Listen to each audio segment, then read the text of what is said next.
তৃণমূলের মুসলিম vote bank 2011 থেকে 2021 এবং আজকের 2026-এর অবস্থা। 2011 মুসলিম জনসংখ্যা ছিল 27%। সুতীক্ষ্ণ বুদ্ধিসম্পন্ন মুকুল রায় তৃণমূল নেতাদের বুঝিয়েছিলেন, মুসলিম ভোট টানতে পারলেই মুসলিমদের কাছে টানা যাবে, বুকে জড়িয়ে ধরা যাবে। দুটো কারণ হলো, এক, রিয়ানুর রহমানের 2008-এ প্রেম ঘটিত আত্মহত্যার ঘটনা।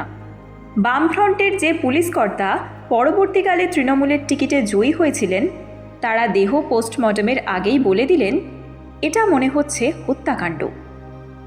ওই পুলিশ কর্তার নাম অবনীমোহন জোয়ারদার, যিনি 2011 সালে কৃষ্ণনগরের তৃণমূল বিধায়ক ছিলেন, এবং রাজপাল সিং, যিনি 2011 সালের তারকেশ্বরের তৃণমূল বিধায়ক ছিলেন। 2, তৎকালীন মুখ্যমন্ত্রী বুদ্ধদেববাবুর পিএ ছিলেন শ্রী মনীশ গুপ্তা।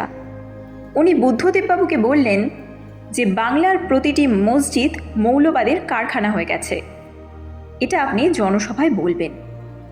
বুদ্ধদেববাবুর, যার সাদা মনে কাদা নেই, তিনি কোনো এক জনসভায় বলেই ফেলেছিলেন যে মসজিদগুলো মৌলবাদের কারখানা হয়ে উঠেছে। সেই জন্য 2011-র ভোটে মুসলিমরা দলে দলে টিএমসিকে ভোট দিয়েছিল।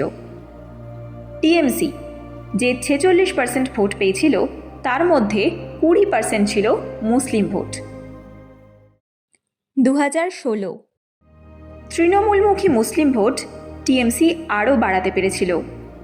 টিএমসি যে 47% ভোট পেয়েছিল, তার মধ্যে 23% ছিল মুসলিম ভোট। 2021 মুসলিমরা ঢেলে টিএমসিকে ভোট দিয়েছিল। তার প্রধান কারণ শীতলকুচির ঘটনা। কোনো এক প্ররোচনায় মুসলিম সমাজ শীতলকুচিতে কোনো এক ভোটদান কেন্দ্রে অস্ত্রশস্ত্র নিয়ে কেন্দ্রীয় বাহিনীর উপরে ঝাঁপিয়ে পড়ে। কেন্দ্রীয় বাহিনী বাঁচার তাগিদে বা ভোট গ্রহণ কেন্দ্রকে জাতীয় মনে করে গুলি চালাতে বাধ্য হয়েছিল। এখানে বেশ কয়েকজন আহত হয়, 4 জন মুসলিম যুবক মারা যায়। এই ঘটনার জন্য মুসলিম সমাজ একত্রিত হয়ে কংগ্রেস সিপিএমকে ত্যাগ করে সবাই টিএমসিকে ভোট দিয়েছিল। টিএমসি যে 48% ভোট পেয়েছিল, তার মধ্যে 26% মুসলিম ভোট এবং 22% হিন্দু ভোট নিয়েই 2021 সরকার গঠন করেছিল। মুসলিমরা এখন অনেক সজাগ। তারা এখন বুঝতে পেরেছে তারা ভোটার হিসেবেই ব্যবহৃত হচ্ছে, জনগণ হিসেবে নয়। তাদের টিএমসি দুধেল গাই মনে করে। তার কারণ হলো, 1, মুসলিমদের শিক্ষা ব্যবস্থা ভেঙে পড়েছে। 2, মুসলিম বেকার সংখ্যা দিনের পর দিন বেড়ে চলেছে এবং তারা পরিযায়ী শ্রমিক হচ্ছে। 3, তাদের মধ্যে হিংসা বাড়ছে। চাকরি শিক্ষা না পেয়ে তারা সমাজ বিরোধী হচ্ছে। 4, কয়েকজন বুদ্ধিমান মুসলিম কোটিপতি হয়েছে, বেশিরভাগই গরিব থেকে গরিবতর হয়েছে। 5, মরছে ওরা, মারছে ওরা। অনিশকে মারল কে? মইদুলকে মারল যে। মইদুলকে মারল কে? অনিশকে মারল যে। বগটুইয়ের রাষ্ট্রবাদী মহিলাদের পুড়িয়ে মারল কে? তামান্নাকে মারল যে। তাই মুসলিম সমাজ আজকাল অনেক সজাগ।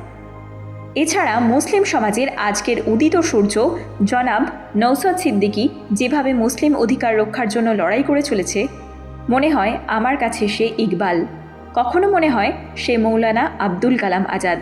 এছাড়াও মিম, হুমায়ুন কবির মুসলিম সমাজের অধিকারের জন্য লড়ছে।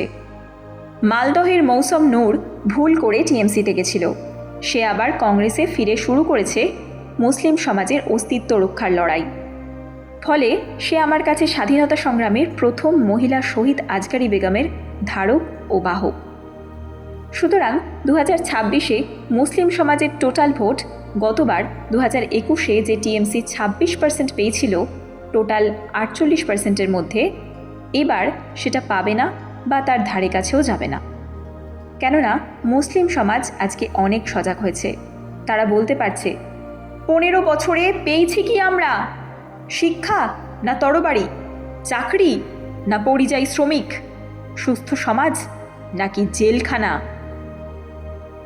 সুতরাং আমি হলফ করে বলতে পারি, টিএমসি 2026-এ মুসলিম ভোট 17%-এর বেশি পাবে না, গতবার যেখানে পেয়েছিল 26% মুসলিম ভোট। নমস্কার। শক্তিনগর আলো একটি সামাজিক সংস্থা। এই সংস্থার আঙিনা থেকে সমাজের উন্নয়নমূলক কাজ করা হয়। যে কাজগুলো সমাজের অবক্ষয় ডেকে আনে তার বিরুদ্ধে গর্জে ওঠে শক্তিনগর আলো। আমরা কোনো অর্থনৈতিক সহযোগিতা দাবি করি না, শুধু আপনাদের ভালোবাসা থেকে যেন কখনো বঞ্চিত না হই, সেই জন্য এই চ্যানেলটিকে সাবস্ক্রাইব করুন।